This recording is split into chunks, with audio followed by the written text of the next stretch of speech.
រឿងកំហឹងព្រាខ្លានៅសម័យបុរាណមានភូមិតូចមួយស្ថិតនៅជាប់ព្រៃធំដ៏ក្រាស់ព្រៃនោះត្រូវបានអ្នកស្រុកហៅថាព្រៃកំហឹងព្រោះគេជឿថា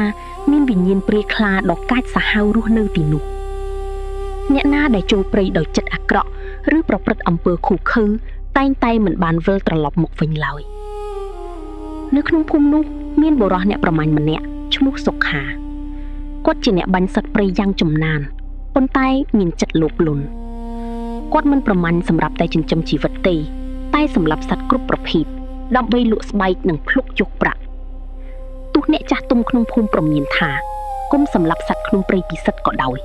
ក៏សុខាមិនដែលខ្វល់ឡើយថ្ងៃមួយសុខាបានឃើញខ្លាដ៏ធំមួយកំពុងដេកការពារកូនតូចៗរបស់វាដោយសារតែចង់បានស្បែកខ្លាដែលមានតម្លៃខ្ពស់គាត់បានលើកកំភ្លើងបាញ់ភ្លាមសំឡេងកំភ្លើងបន្លឺពេញព្រៃខ្លាធំដួលស្លាប់ខណៈកូនខ្លាតូចរត់គេចខ្លួនដោយសំឡេងយំគួរឲ្យអាណិតនៅពេលសុខាកំពុងកាត់ស្បែកខ្លាមេឃស្រាប់តែញៀនខ្មៅខ្យល់បក់គួរឲ្យរន្ធត់ហើយសំឡេងក្រហមរបស់ខ្លាបានលាន់ឮចេញពីគ្រប់ទិសទីពេលគាត់ងាកក្រោយសាកសពខ្លាបាត់ទៅហើយនៅសល់តែស្នាមជើងខ្លាដ៏ធំដែលមានពន្លឺពណ៌ក្រហមឆេះលើដីចាប់តាំងពីថ្ងៃនោះមកសុខាចាប់ផ្ដើមជួបរឿងចម្លែករៀងរាល់យប់គាត់តែងឮសំឡេងខ្លាក្រហមជុំវិញផ្ទះពេលបើកទ្វារមើលមិនឃើញអ្វីសោះតែព្រឹកឡើងគាត់ឃើញស្នាមក្រញាំខ្លាធំនៅលើជញ្ជាំងនិងស្នាមជើងជុំវិញផ្ទះបន្តិចម្ដងអ្នកដែលធ្លាប់ទៅប្រមាញ់ជាមួយសុខាក៏ចាប់ផ្ដើមបាត់ខ្លួនម្នាក់ម្ដង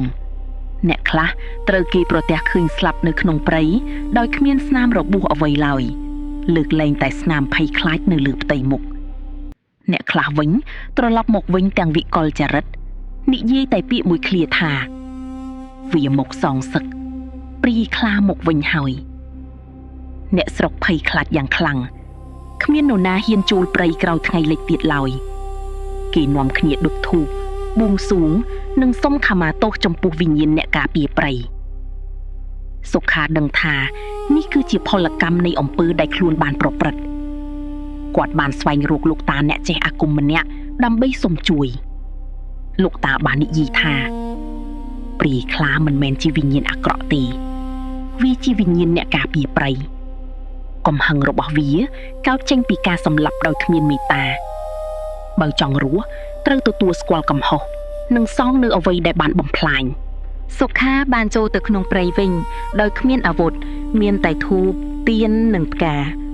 គាត់លុតជង្គង់នៅកន្លែងដែលបានសម្លាប់ខ្លាហើយសុំអភ័យទោសទាំងទឹកភ្នែកគាត់សន្យាថានឹងឈប់ប្រមាញ់សត្វហើយការពារព្រៃជំនួសវិញភ្លាមនោះខ្យល់ត្រជាក់មួយបានបក់កាត់ស្រមោលខ្លាដ៏ធំបានបង្ហាញខ្លួននៅចំពោះមុខគាត់ភ្នែករបស់វាភ្លឺដូចភ្លើងប៉ុន្តែលែងពោពេញដោយកំហឹង